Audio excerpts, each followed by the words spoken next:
श्री नारायण भगवान की जय। एक समय पार्वती जी ने पूछा, हे महादेव जी, किस ज्ञान के बल से आपको संसार के सब लोग शिव कहकर पूजते हैं?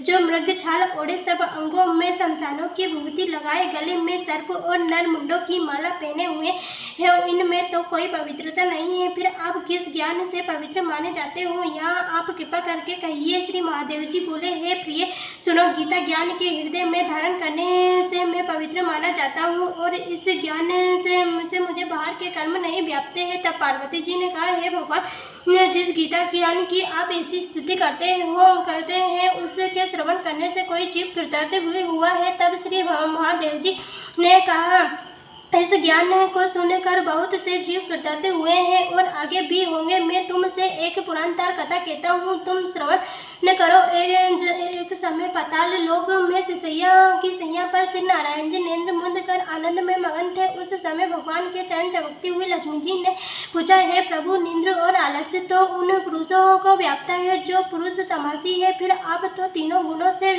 अतीत हो। श्री नारायण जी ने, जी प्रभु वासुदेव हो, आप जो नेत्र मुंद रहे हो, यहाँ मुझको बड़ा आश्चर्य है। श्री नारायण जी बोले, हे लक्ष्मी, मुझको निद्र आलस्य नहीं व्यापता है। एक शब्द रूप श्री गीता भगवत गीता है, उसमें जो ज्ञान उसके आकार रूप है, उसे यहाँ गीता शब्द रूप अवतार है। इस गीता में यहाँ अंग है, 5वां अध्याय मेरी मुख है, 5वां अध्याय मेरी भुजा है, 5वां अध्याय मेरे हृदय है और 16वां अध्याय मेरे उदर है, 17वां अध्याय मेरी जांघ है और 18वां अध्याय मेरे चरण है। गीता के सब श्लोक ही मेरी नड़िया है और जो गीता के अक्षर है वही मेरा रोम है। ऐसा मेरा शब्द ज्ञानी रूप गीता है, उसी के अर्थ में हृदय में विचार करता हूँ और बहुत आनंद को प्राप्त होता हूँ। बोले लक्ष्मी जी बोली, है नारायण जी, जब गीता जी का ज्ञान इतना है तो उसको सुनकर कोई जीव कृतार्थ भी हुआ है, सो मुझसे कहो। श्री नारायण जी ने कहा, लक्ष्मी, गीता ज्ञान को सुनकर बहुत से जीव कृतार्थ भी हुए हैं, तो तुम श्रवण करो। एक